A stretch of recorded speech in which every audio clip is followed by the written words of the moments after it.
farmacológico de la esquizofrenia, específicamente las intervenciones psicosociales. Como modo de introducción, todos sabemos que la esquizofrenia es una enfermedad mental severa y persistente que afecta alrededor de un 1% de la población a nivel mundial, ¿ya?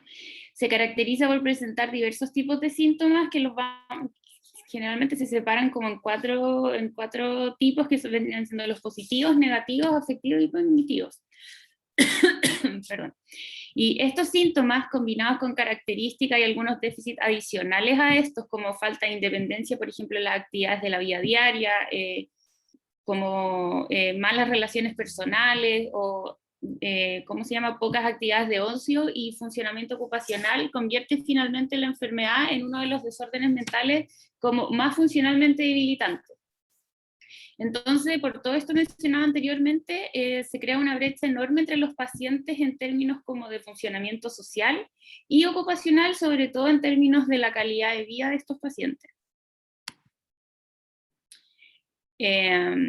Bueno, a pesar de que se han realizado como enormes avances en relación al tratamiento farmacológico para los síntomas positivos, y además diversa como cantidad de estudios que se han realizado, los síntomas negativos residuales y el pobre funcionamiento en términos como de dominio de las habilidades sociales, procesos neurocognitivos básicos y habilidades cognitivas como sociales esenciales de los pacientes, han hecho que de forma histórica la recuperación sea extremadamente difícil en comparación a otras patologías quizás como de salud mental y en general comparado con cualquier patología en sí.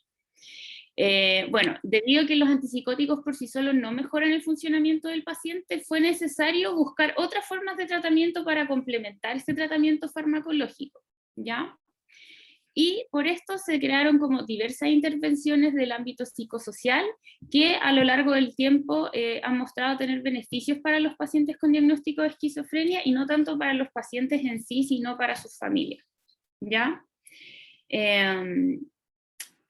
Entonces, antes de comenzar como a hablar de las intervenciones psicosociales específicas, creo que es importante mencionar algunos principios generales que se mencionaba, de hecho, en una de las guías que eran como de los textos básicos, que era la guía canadiense, y que son como principios generales con respecto a la implementación de estas intervenciones.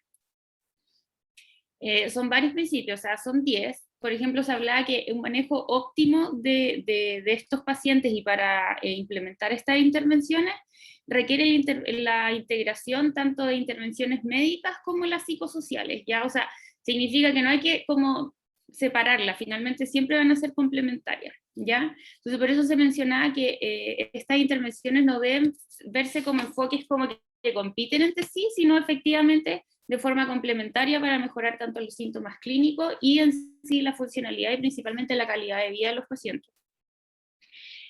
También las intervenciones psicosociales abordan como muchos aspectos de la recuperación, desde la reducción de los síntomas agudos hasta la mejora del funcionamiento y el bienestar general. Entonces, por eso se menciona que considerar como los múltiples aspectos de la recuperación en sí. Algo que puede sonar un poco obvio, pero no está de más mencionar que se mencionaba que había que escuchar y atender genuinamente las preocupaciones de los pacientes, porque esto desarrollaba como buenas relaciones terapéuticas y además podía mejorar la adherencia al tratamiento, ya sea a estas intervenciones como al tratamiento farmacológico. También era importante incentivar como fomentar finalmente como una actitud ya sea más realista y como esperanzadora para el futuro de los pacientes y sus familias también, ¿ya? ¿Por qué? Porque en sí como que todas las personas dentro de este tratamiento en sí van a ser como importantes, no solo el terapeuta, sino obviamente el paciente y además todo su entorno. También hay que tener claro que todas las intervenciones deben realizarse como en un marco de recuperación con el objetivo de que el paciente pueda obtener una buena calidad de vida. Ese es como el objetivo principal. También es importante que el equipo clínico, el paciente y además los miembros de la familia o como de su grupo de apoyo deben desarrollar las metas como en conjunto, ¿ya? Tanto las metas como a corto y a largo plazo que se esperan obtener en el tratamiento. Y obviamente el progreso hacia estas metas y los objetivos deben ir siendo como monitoreados, ¿cómo se llama?, constantemente a través del tratamiento.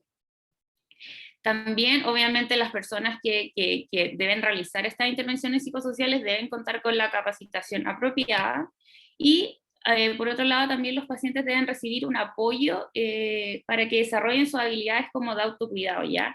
Que sean eficaces, y todo esto va a poder mejorar los síntomas, la funcionalidad y la calidad de vida.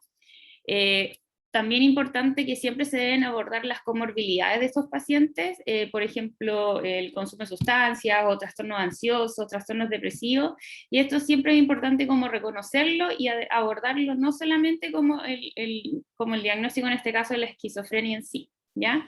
Y por último, pero no por eso menos importante, siempre hay que considerar y tener presente las preferencias del paciente y las de la familia. ¿Ya? No tomar esta actitud como de terapeuta, así como soy el jefe y ordeno todo, sino que obviamente hay que siempre considerar lo que el paciente quiere y espera, y qué en verdad significa para ello estar bien. Eso lo vamos a hablar un poquito más adelante. Entonces, ya entrando como en sí en las intervenciones psicosociales propiamente tal, vamos a hablar de principalmente 4, que en sí son las que tienen más evidencia, y obviamente hay unas que dentro de ellas que tienen más evidencias que otras, ¿ya? Bueno, está el entrenamiento de las habilidades sociales, la terapia cognitivo-conductual, la remediación cognitiva y el entrenamiento cognitivo-social. En sí hay que tener claro que la decisión de qué terapia ocupar, obviamente ahí vamos viendo que hay algunas que son mejores, por ejemplo, para síntomas positivos, síntomas negativos, pero principalmente la decisión de qué terapia vamos a ocupar va a depender más como de la disponibilidad de la terapia, como en los centros que uno trabaja o en sí del equipo, más que como de la superioridad en relación a las otras respecto a la evidencia, ¿ya? Porque obviamente, como dije antes, había que considerar como una capacitación adecuada. Entonces, si no hay una capacitación adecuada, por ejemplo, para implementar la terapia cognitivo-conductual, y sí se puede realizar un entrenamiento de habilidades sociales, obviamente la disponibilidad y la capacitación nos va a orientar a realizar otro tipo de intervención. Entonces, bueno, y hablando en el entrenamiento de las habilidades sociales, esta es una terapia que fue desarrollada alrededor como de los años 70, bajo la premisa que las habilidades sociales y el comportamiento de los pacientes en general podía ser entrenado, ¿ya? Se hablaba que el déficit de habilidades sociales en los pacientes con diagnóstico de esquizofrenia se relacionaba con un peor ajuste psicológico general y un deterioro tanto en los dominios social, ocupacional y recreativo, ¿ya? Todo esto se generaba en verdad porque se ha visto que hasta, por ejemplo, el 50% de los pacientes se ven como afectados negativamente en relación a la esfera social, incluso antes de que se les realizara como el diagnóstico de la esquizofrenia.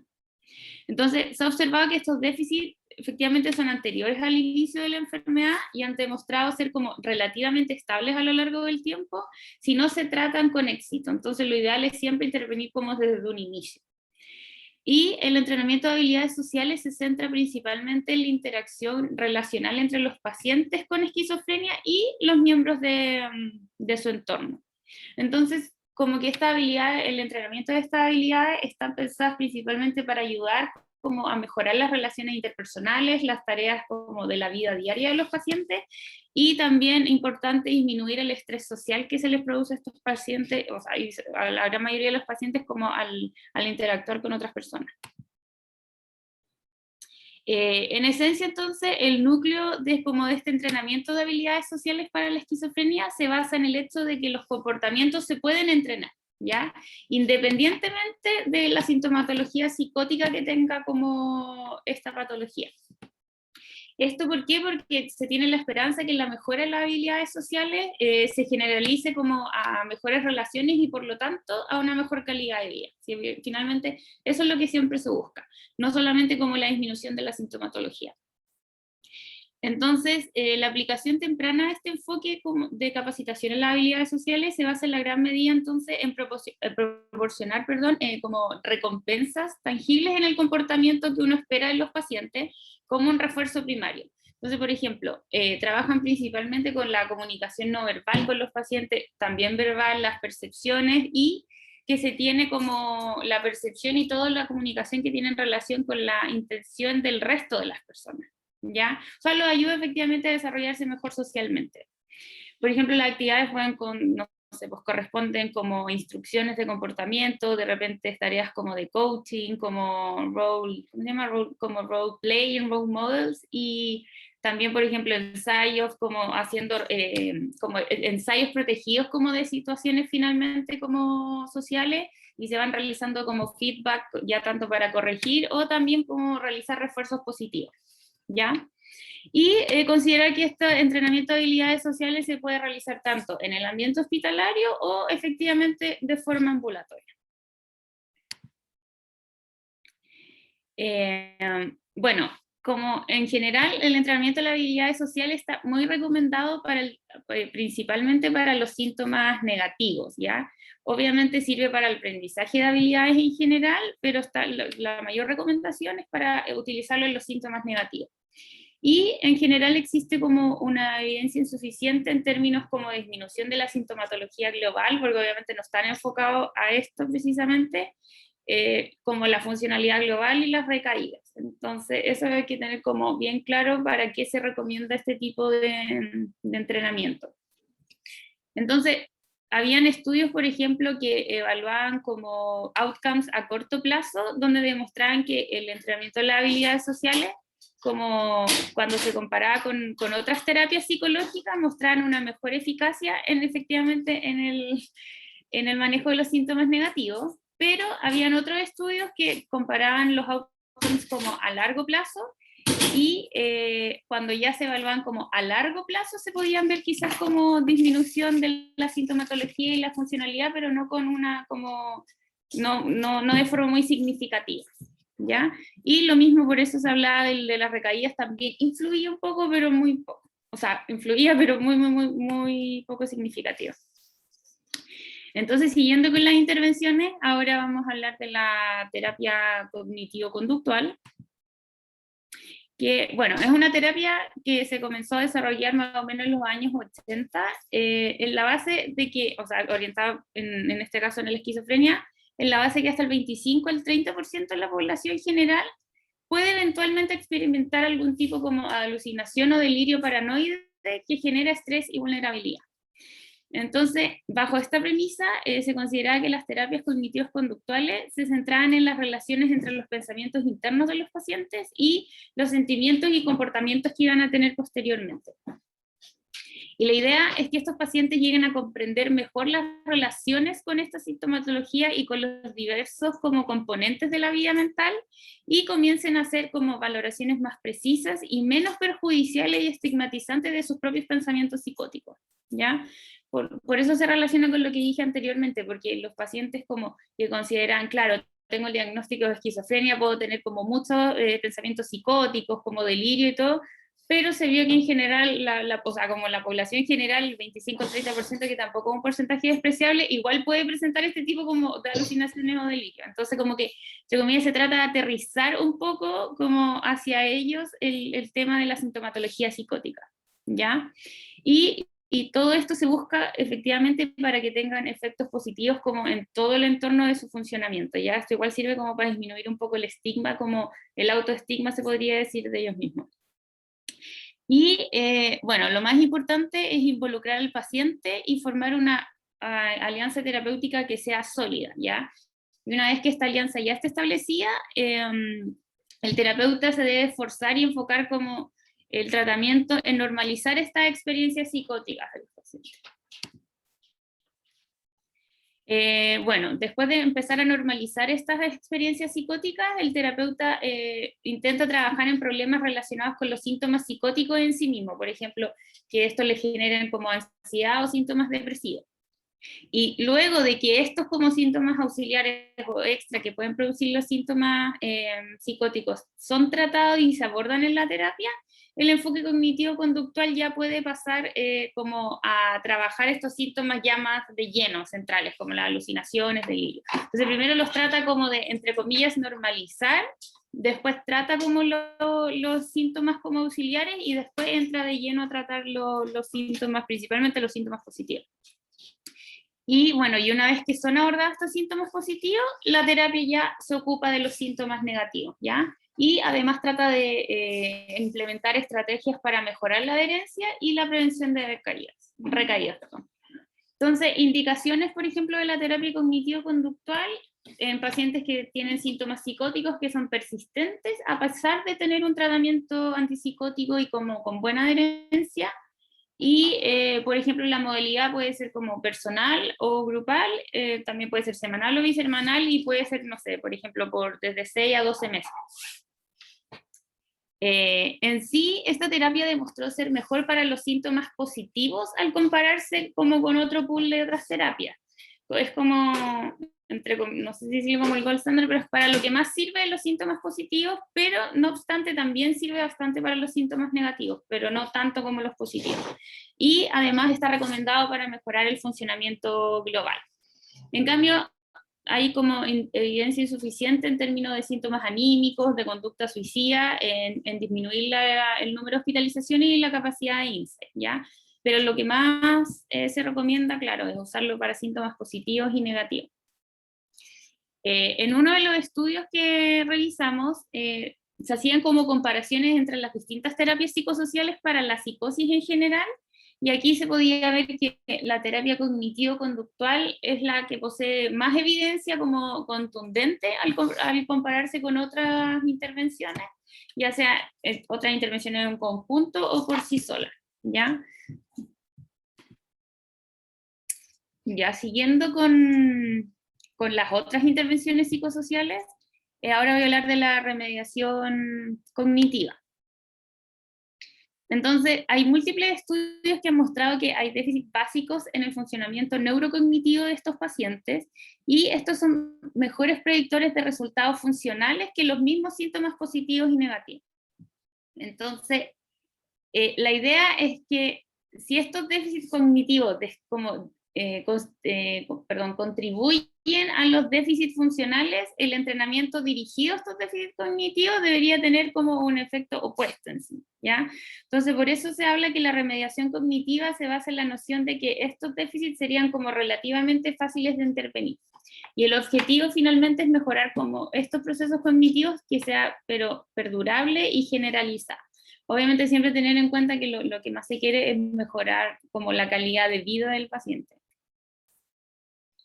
Entonces, todos los como paradigmas en torno a la remediación tienen en común como práctica masiva que sean de tareas como de dificultad, ¿ya? Por ejemplo, se basan en prácticas, en creación de estrategias con los pacientes, ¿ya? Y esto obviamente se trata como de ir aumentando poco a poco la dificultad de toda esta estrategia.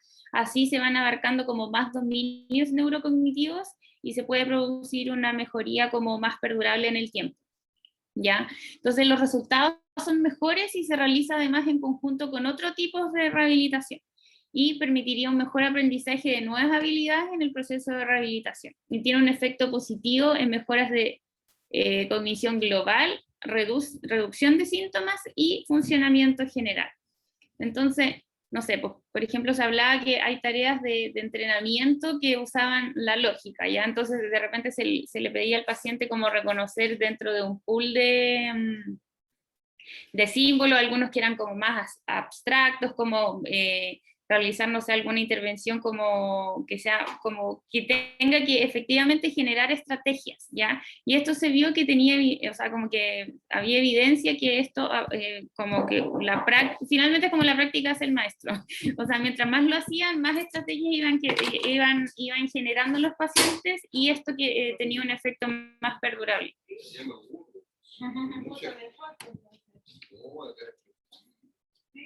Ay,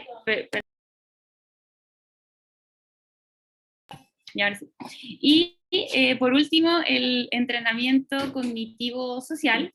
Ay. Ahí sí.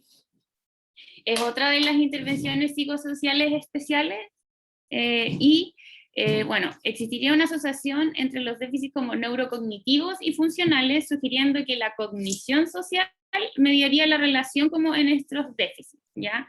Entonces hablaba que la cognición social tendría un rol importante tanto en el desarrollo, el curso y el resultado de la esquizofrenia, especialmente en lo que es la recuperación de la funcionalidad, ¿ya? Donde el funcionamiento del paciente dentro de su comunidad es lo más importante, central. Entonces, en sí, ¿qué es la cognición social? Porque se ve que es muy importante. Entonces, estos son operaciones mentales que están a la base de interacciones sociales, ¿ya? La cognición social incluye procesos para percibir e interpretar comportamientos, intenciones y la disposición de otros hacia uno, finalmente. Y se compone de 4 subdominios. Por ejemplo, está la percepción emocional, que es finalmente la capacidad de determinar correctamente la información emocional de los rostros de las otras personas. Está la teoría de la mente, que es la capacidad de comprender que otras personas tienen estados mentales que es diferentes al nuestro y hacer como inferencias correctas frente a estos estados mentales que pueden tener las otras personas. También está la percepción social, que es la capacidad de determinar las señales sociales a partir del comportamiento en un contexto social, y también está el último subdominio, que es el estilo atribucional, ya que es la tendencia a explicar como las causas de los eventos que suceden en la vida en las dimensiones como, ya sea puede ser como de agresión, culpa, hostilidad, ¿ya? Entonces, ¿qué se trata? Como de finalmente entrenar como estos distintos subdominios como para que el paciente se pueda realizar de mejor forma socialmente, ¿ya? Bueno, las 4 intervenciones que mencioné previamente son como las que tienen más evidencia y las más importantes, pero es importante saber que también existen otros tipos de intervenciones, por ejemplo, los hábitos saludables, ¿ya? O sea, todos sabemos que los pacientes con el diagnóstico de esquizofrenia están, la mayoría, o sea, en sí, con tratamientos antipsicóticos, y esto pueden tener como alto riesgo de tener sobrepeso, enfermedades cardiovasculares. Entonces siempre es importante como fomentar un estilo de vida saludable en términos, por ejemplo, de consejería nutricional y efectivamente actividad física, tanto como para disminuir el riesgo cardiovascular, y también por otro lado porque se ha visto que en estudios ¿cómo se llama?, disminuye la sintomatología negativa, ¿ya? También existe la terapia de soporte, que finalmente ofrece como un entrenamiento pragmático, o sea, en sí ayuda al paciente como a poder lidiar con los problemas como más presentes, como más inmediatos se podría decir, y cómo resolverlos. Y qué es bueno de esta terapia, que fortalece el vínculo como entre el paciente y el terapeuta. Entonces produce como reducción y la tolerabilidad de efectos que producen malestar a los pacientes, ¿ya? Que de repente pueden ser cosas muy chicas, pero hay pacientes que sí efectivamente se sienten como deprimidos o muy ansiosos frente a estos problemas que para algunos pueden ser como un poco quizás insignificantes, pero esta terapia de soporte ayuda a poder como resolverlo. Obviamente, como todos sabemos, la psicoeducación siempre va a ser importante en cualquier tipo de patología, porque entrega información que es relevante en relación al diagnóstico, y obviamente con el objetivo de que tanto el paciente como su familia entienda de qué se trata esta patología, qué hacer, por ejemplo, en caso de descompensación. Como lo mejor es siempre estar como bien educado en torno al diagnóstico. En una de las guías también se hablaba de la economía de tokens, que es como un aprendizaje social que se realiza en el setting que no es ambulatorio, ¿ya? Donde se van realizando como refuerzos positivos frente a conductas específicas, ¿ya? Es bien básico, por ejemplo, en términos de higiene, de socializar, de actividades de la vida diaria. Entonces como que uno le va dando refuerzos al paciente.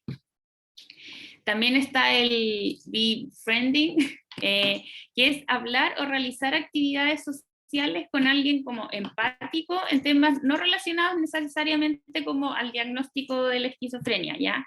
Sino que puede ser, por ejemplo, frente a otros temas, que el paciente en sí se sienta bien, y que esto lo pueda ayudar a tener como una mejor adherencia y en sí sentirse mejor con la terapia. Y también quise mencionar el ACT, que finalmente significa tratamiento comunitario asertivo, y esto también sirve bastante como, no solamente para los pacientes con diagnóstico de esquizofrenia, sino para cualquier patología de salud mental en general. Y finalmente consiste en un equipo que es multidisciplinario, que intenta obviamente tener un contacto frecuente con el paciente. Se le hace una continuidad como finalmente es la continuidad de cuidados, que siempre estar como pendientes, como gestionar los casos y ayudarlos como en todos los términos de que el paciente efectivamente necesite, ¿ya? Entonces, ¿esto qué hace? Trata de que el paciente se adapte de mejor manera a su comunidad, que es lo que se busca efectivamente, y que el paciente mejore la adherencia al tratamiento.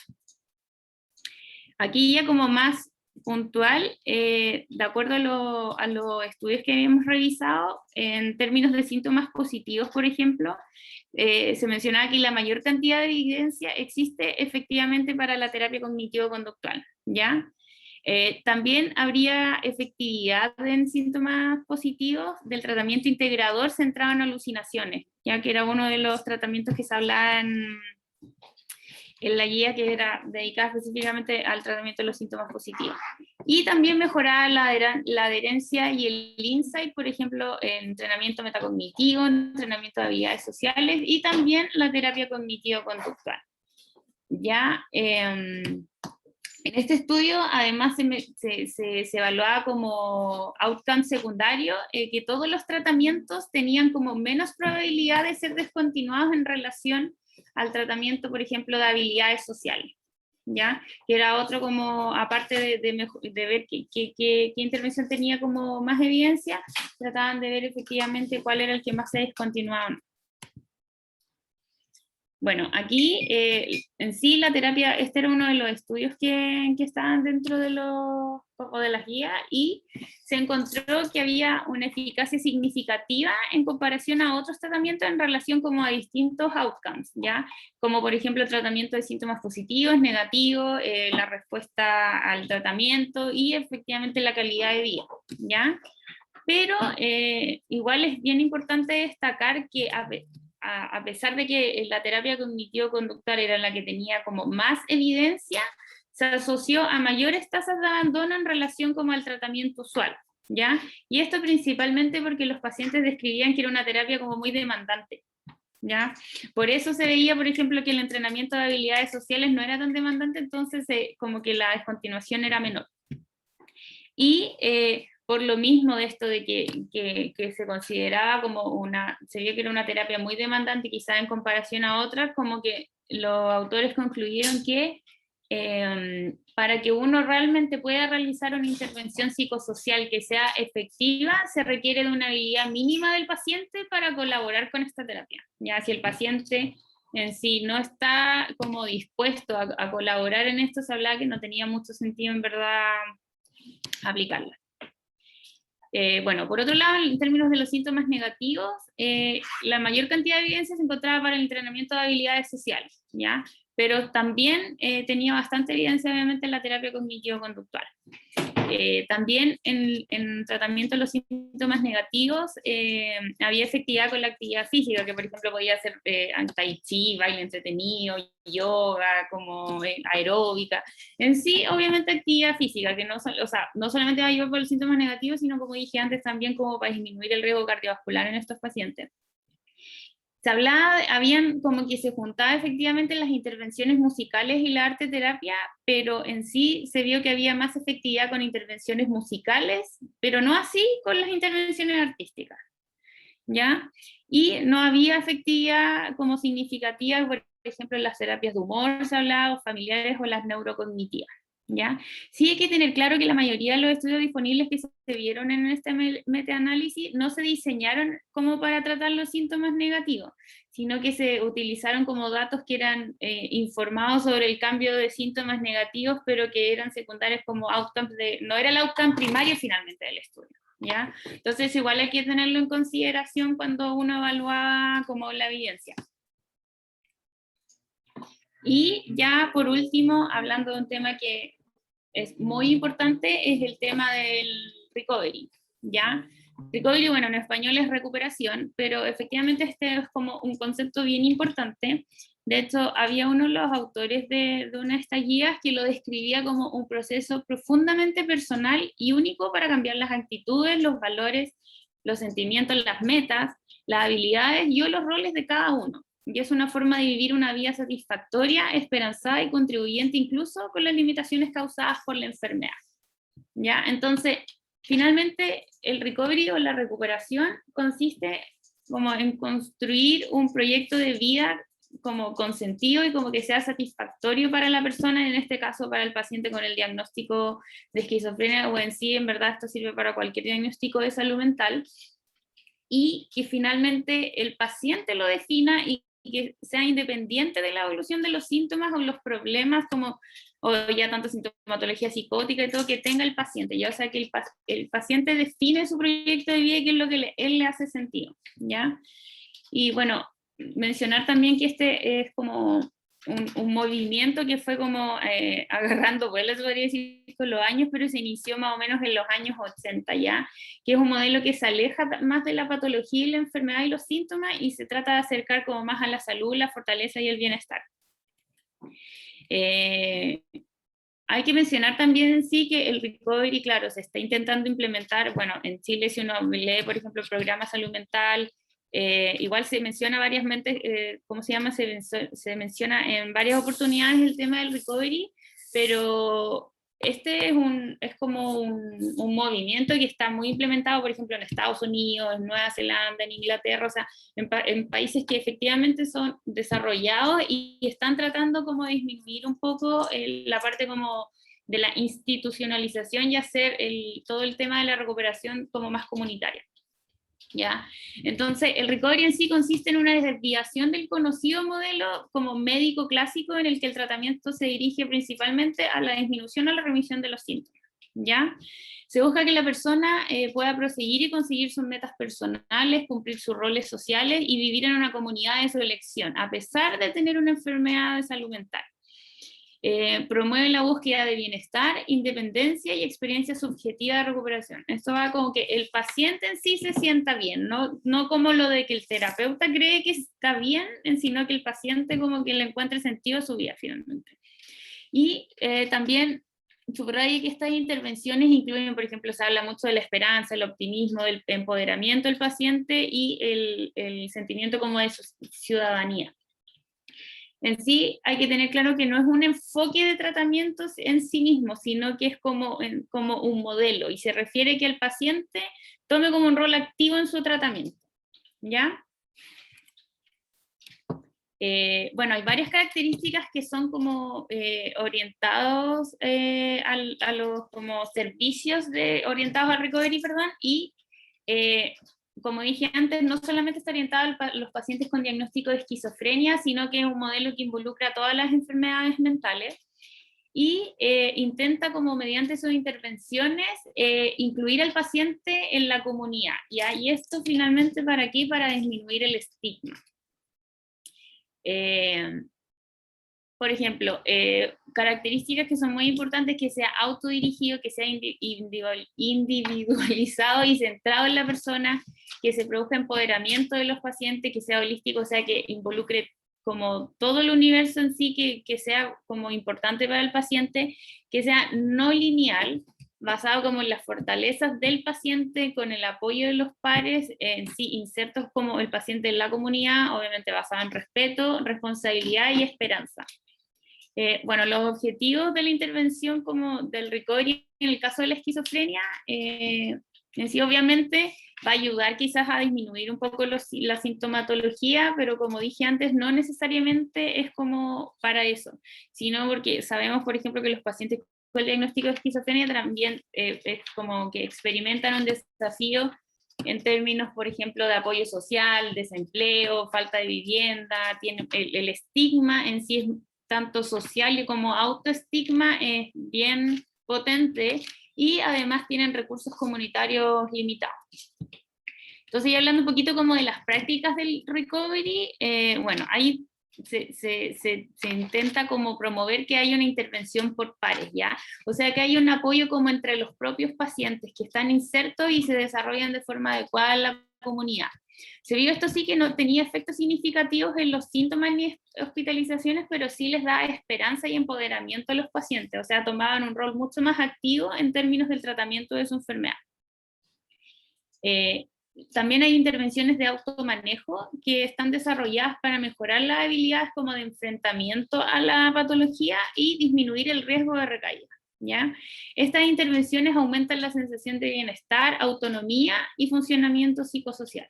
Finalmente, todo esto disminuye el estigma, ya hace como más reales las intervenciones, porque se hablan, por ejemplo, en el caso de la intervención de pares, se hablan de temas en común, empoderando al paciente, disminuyendo el autoestigma, y lo mismo con las intervenciones en el automanejo, el paciente se siente más empoderado y se siente más parte de la comunidad, ¿ya?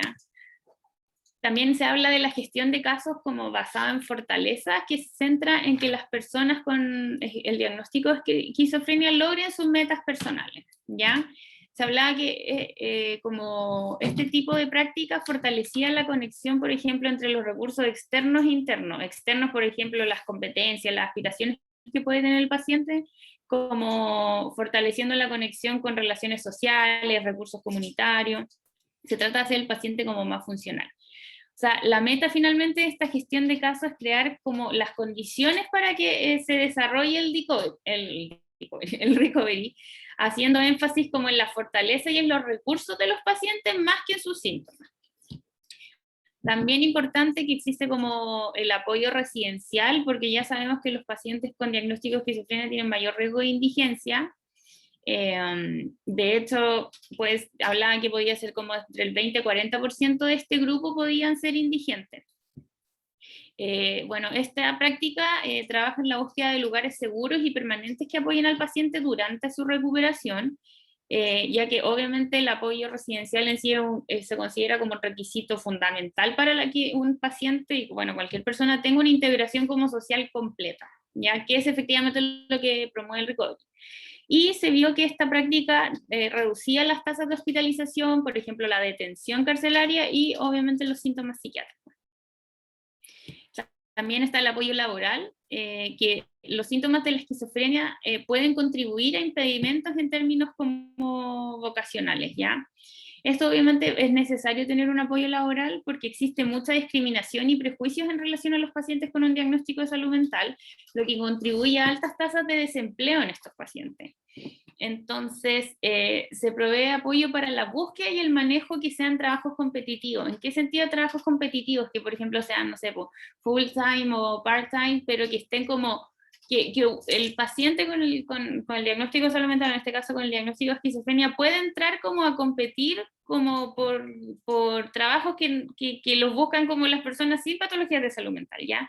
Que sea como en sí una búsqueda como sin este prejuicio, o se podría decir, estigma de tener la patología de salud mental. Y también se hablaba, bueno, de la psicofarmacología, que el manejo de medicación centrado en el recovery. O sea, que aparte de la disminución de los síntomas, el paciente alcance sus metas propuestas y también la funcionalidad, porque hemos visto, por ejemplo, muchos pacientes que, claro, no sé, pues están con Modecate, efectivamente uno los puede ver que disminuye su sintomatología psicótica, pero los pacientes se sienten más lentos, se sienten como, o sea, como no se sienten bien, ¿ya? Entonces, claro, para nosotros puede ser, sí, el paciente se siente bien porque está menos psicótico, pero importa que el paciente se sienta bien y se sienta funcional, ¿ya? Entonces, por eso involucra como meta y compromiso en el tratamiento que sea la toma de decisiones conjuntas, ¿ya? No solo como yo, terapeuta, le decir, no, se tiene que estar con este inyectable y si el paciente se siente mal, no necesariamente por la sintomatología psicótica, hay que entrar como a conversar esto y buscar una meta que sea como decidida en conjunto. ¿Ya? ¿Y por qué esto es importante? Porque finalmente disminuye las tasas de hospitalización en estos pacientes. ¿Por qué? Porque igual mejora la adherencia al tratamiento. Y por último, se hablaba de las directrices avanzadas, que es particularmente útil en pacientes, por ejemplo, que son susceptibles a crisis emocionales, en el sentido que permite como anticiparse y controlar el cuidado en periodos que decae, por ejemplo, el poder del paciente como en la toma de decisiones, ¿ya? Contribuye como a la sensación de control y a menor necesidad de tratamientos forzosos, o sea, en sí que uno tenga como un plan como secundario, se podría decir, como para apoyar en caso de si el paciente se siente mal o no sé, está muy ansioso, cualquier cosa como y no tratar de intervenir de forma forzosa, sino tener un plan que sea de apoyo. Y bueno, y como modo de conclusión, decir que las intervenciones psicológicas y psicosociales tienen una utilidad para mejorar tanto los síntomas de la psicosis y deben incluirse en el tratamiento, ya sea de síntomas positivos y negativos, pero sin embargo es necesario desarrollar tratamientos que sean más efectivos en relación a los síntomas negativos especialmente, y realizar estudios que sean dirigidos para estos síntomas. Y estos tratamientos se consideran cada vez más útiles como intervenciones a realizar en pacientes con esquizofrenia, y no necesariamente solo con el diagnóstico de esquizofrenia, sino como con cualquier patología de salud mental en general. Y eso.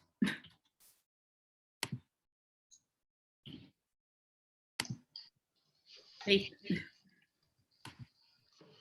Nati, buenísima la presentación, especialmente considerando que nosotros somos una escuela súper biológica, probablemente el espacio más psicosocial que tenemos es el PCC, y también considerando de que, por ejemplo, en el CDT nos quedamos un poquitito cortos con lo que es intervenciones psicosociales. Tenemos los grupos, y tenemos el PCC, tenemos ahí a la FER sosteniendo todo lo que es rehabilitación, pero, por ejemplo, no hay psicólogos que hagan terapia cognitivo-conductual para psicosis. Y los pacientes con esquizofrenia generalmente no tienen terapia psicológica en el ambulatorio. Y en las cortas estadías también es limitado más como cuando tienen síntomas depresivos, a los esquizoafectivos. Entonces, esta presentación un poquitito viene a resaltar la importancia de considerar a nuestros pacientes con esquizofrenia para intervenciones psicosociales. Así que muy, muy agradecida, muy buena presentación. Y quería preguntarte un poquitito, ahora tú que estás participando de, de los grupos que hacemos en ambulatorio, ¿qué opináis de las estrategias que se usan? ¿Qué corrientes tú crees que adoptan? ¿Qué habilidades se están ocupando? Como en términos de las que está como haciendo una comparación con las de acá, o sea, al menos yo creo como lo que me ha tocado igual vivir ahora como en el PCC es que efectivamente yo creo que se intenta igual, por ejemplo, hacer un poco de entrenamiento en habilidades sociales, ¿ya? Y bueno, obviamente, claro, no hay como profesionales capacitados, como tú dijiste, para hacer terapia cognitivo-conductual o remediación cognitiva, pero en cosas tan simples, por ejemplo, como entrenamiento en sí de habilidades sociales o como que el paciente se siente más funcional y se siente como parte de la comunidad y efectivamente disminuye su autoestigma, que era un poco lo que conversábamos ayer, que en verdad es súper importante porque los pacientes de repente en sí igual pueden, a pesar del diagnóstico como que tengan de salud mental, eh, pueden ser funcionales, pueden trabajar y todo, pero por un lado está su autoestigma y ellos mismos como con ese estigma se sienten menos funcionales quizás de lo que son, ¿ya? Entonces, en sí, como que yo encuentro súper valorable el trabajo que hace la FER, que está aquí, que en sí hace estas intervenciones, por ejemplo, con los pacientes, y de repente uno puede, no sé, puede encontrar que puede ser así ya muy básico, quizás, no sé, pues jugar bachillerato con un paciente, ¿cachai? Pero que ahí lo está haciendo, claro, como obviamente no todo dirigido como a su enfermedad, sino que pensar más allá, lo pasa bien, se entretiene, ¿cachai? Entonces, claro, ahí uno va viendo que en verdad de repente intervenciones que uno puede considerar como casi que insignificantes quizás, para los pacientes sí significan mucho. ¿Cachai? Y encuentro que es bueno sacarle eso un poco de, como tan médico y de la parte como de, obviamente es importante el tratamiento, no sé, antipsicótico y todo, pero como yo decía, hay pacientes que de repente no se sienten tan bien, ¿cachai? Con, no sé, pues con el Modecate anda muy lento y todo. Me pasó, un paciente ya dejó el Modecate y como que le hicimos rescate y finalmente el paciente estaba mejor que antes, ¿cachai? Estaba trabajando, se sentía bien, entonces como que obviamente yo creo que siempre hay que ir como sopesando las cosas y es la importancia de tomar estas decisiones como en conjunto con el paciente y obviamente que sea una decisión como bien informada y responsable, pero como que sea como trabajar entre los dos, ¿cachai? No como desde la mirada así como yo soy el doctor y tienes que hacer esto, ¿cachai? Que el paciente tome efectivamente un rol activo como en su tratamiento. Súper. Y esos son conceptos súper importantes que tenemos que adoptar. Muchas veces en las cortas estadías, por ejemplo, que es por lo que pasaron primero, tenemos que tomar un rol un poquitito más paternalista porque los pacientes están extremadamente descompensados. Pero ahora que ustedes están en ambulatorio, también está incorporar esto de discutir los tratamientos con los pacientes, especialmente por el tema, por ejemplo, de los efectos adversos. ¿Ya? Y también poder psicoeducar a los pacientes sobre su enfermedad y sobre qué pasa si dejan los medicamentos, pero también están estas pequeñas cosas que uno puede hacer para mejorar la calidad de vida, como ayudarlos a armar una rutina, que eso, ¿verdad?, nos toma súper poco tiempo, recalcarles que tienen que levantarse en la mañana, que tienen que ducharse, que tienen que lavarse los dientes, cosas que muchas veces no preguntamos a los pacientes con estos síntomas negativos porque se nos pasa, estamos viendo si que volvieron los síntomas positivos y los síntomas negativos se nos pasan colados. Y también, bueno, estas cosas que tú mencioné, por ejemplo, el bachillerato o juegos, también tienen su cuota de remediación cognitiva porque los estamos forzando a pensar. Y lo mismo cuando les hacemos hacer sopas de letras, crucigramas, acá en la corta estadía, y los mandamos a hacer esas mismas actividades en el ambulatorio. Entonces, la invitación también de esta presentación es, ya, por suerte tenemos a la FER en ambulatorio para que nos ayude con la recuperación de los pacientes, pero nosotros también podemos hacer lo nuestro. Podemos hacer lo nuestro desde conversar con los pacientes sobre los tratamientos, desde la psicoeducación y desde reforzarle cosas que muchas veces se pierden con los síntomas negativos, ¿ya? Reforzarle la comunicación con otros, reforzarle las rutinas, el tema de higiene, derivarlos, por ejemplo, a empleos protegidos, derivarlos a los grupos, ese tipo de actividades que nosotros también tenemos cierta capacidad de intervenir, ¿ya? No sé si alguien tiene alguna pregunta o comentario más. Yo quería hacer un comentario. Primero quería agradecer la presentación de la Nati, porque aparte de una muy buena presentación, se nota el entusiasmo que transmite ante esta información y de hecho lo compartimos mucho con la Nati. Y también quería, así como una solicitud, mini solicitud, así como podríamos también tratar de algún momento de enfocarnos también un poquito más a estas áreas que se pierden un poquito, las veo como un poco perdidas durante la beca en el Sótero. No digo que la beca sea mala, nada de eso, y por supuesto que es importante el tema farmacológico, que debemos saberlo, pero de repente como que se va, así como que ese foco que es tan importante como el tratamiento farmacológico, se tiende a perder un poquito con los temas más biológicos en el fondo, y que son demasiado necesarios e importantes para la rehabilitación de un paciente. Eso, así que muchas gracias. Super, sí, bueno, en la rotación de PCC tratamos de verlo lo más posible, y justamente estas instancias dentro de los seminarios, que la lata es que son como cortitas, de fondo suele ser como una presentación por tema, lo tratamos de incluir justamente para que nos haga pensar, nos haga replantearnos un poco cómo hacemos las cosas, y desde algunas cosas que incluso vemos que hablamos ayer, Nati, de, no sé, cómo nominamos a los pacientes. Pacientes, usuarios, el Ale tiene pegado al compañeros, por ejemplo.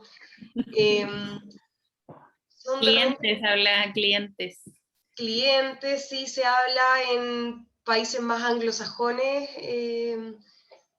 mucho más. Entonces, sí, es algo que tenemos que ir recuperando un poquitito, y especialmente, por ejemplo, incorporarse en las actividades que hacen los colegas de otras áreas, porque ellos muchas veces están haciendo el apoyo psicosocial y nosotros lo vamos perdiendo, pero lo que sí nosotros podemos ir haciendo es el tema psicoeducativo, especialmente, por ejemplo, en los pacientes que ya están estables un rato.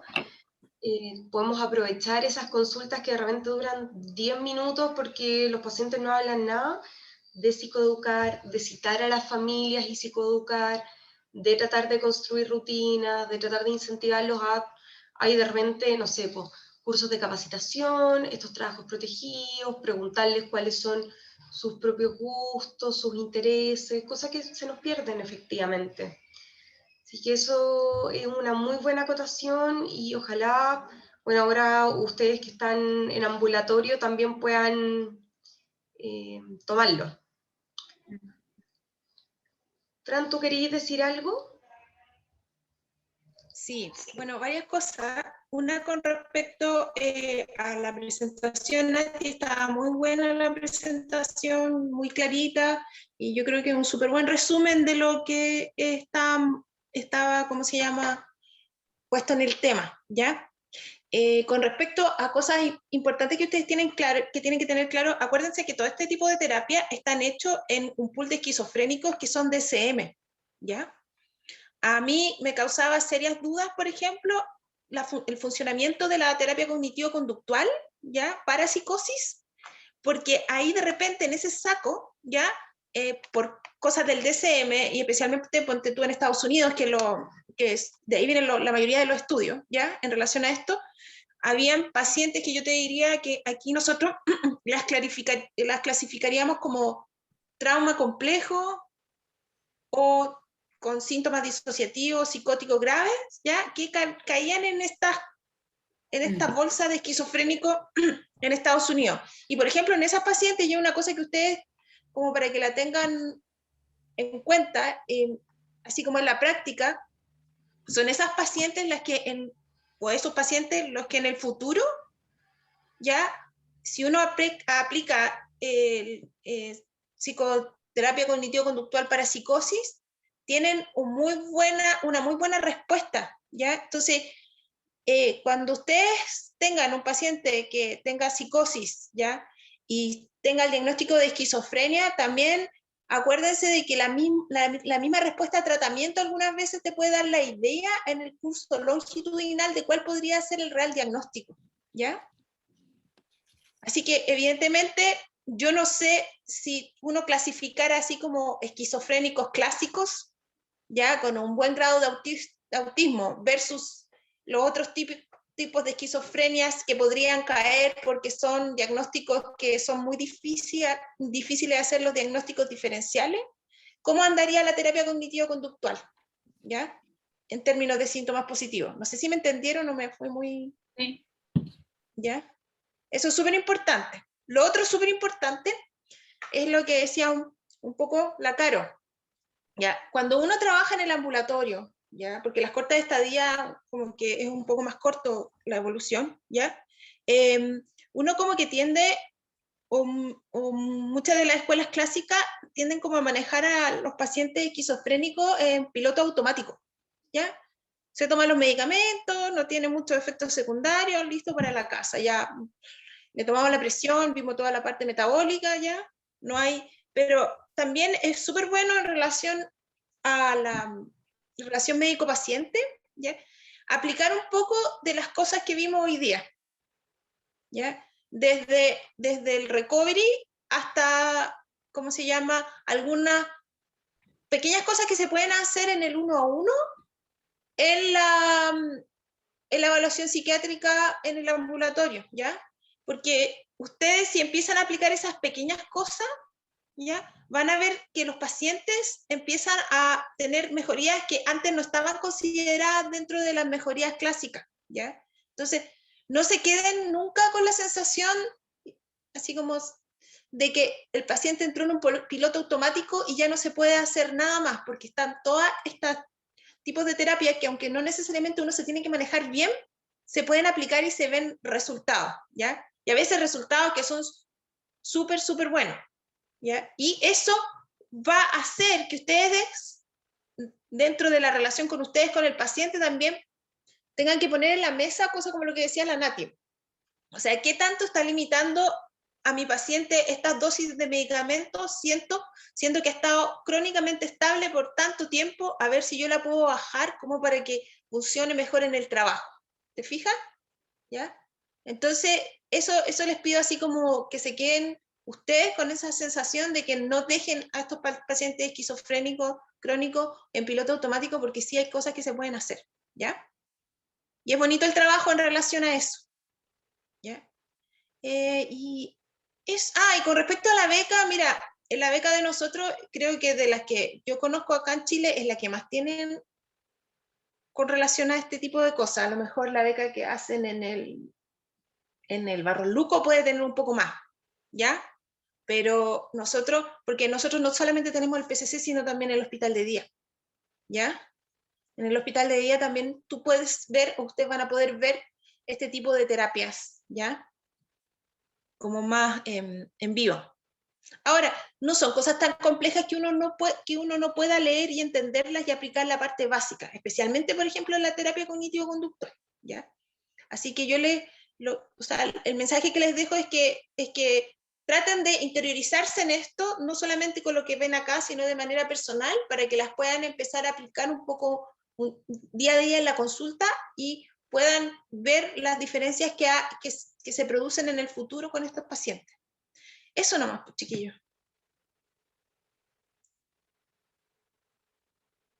Muchas gracias, Fran. ¿Hay algún otro comentario, alguna otra pregunta?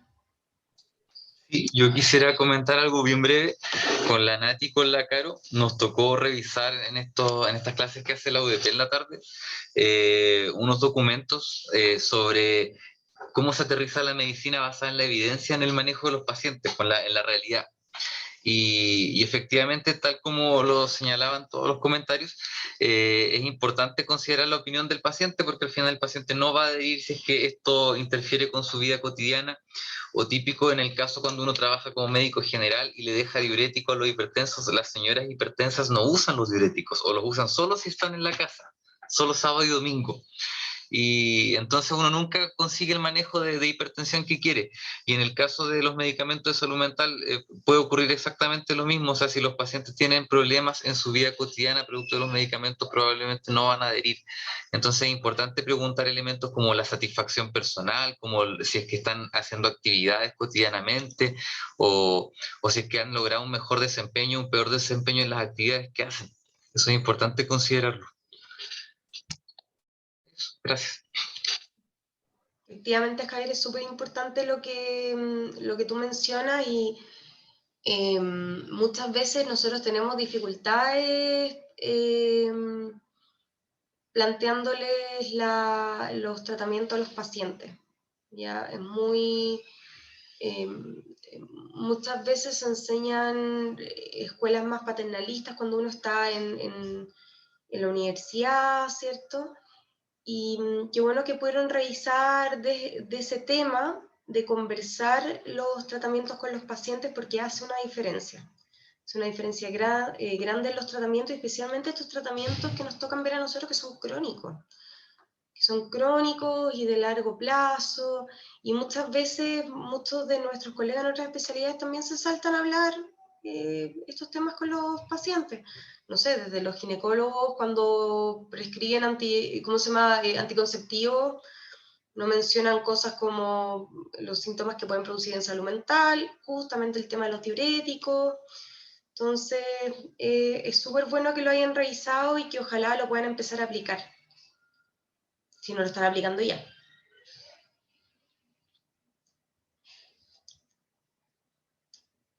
No sé si hay algo más que quieran agregar. Bueno, Nati, agradecerte nuevamente por la presentación. Fue también súper agradable que fuese más participativo el tema de los comentarios. Así que también se nota tu pasión por este tema. Se agradece. Y bueno, nos vemos el próximo martes. Ya. Gracias. Chao, que estén bien. Chao.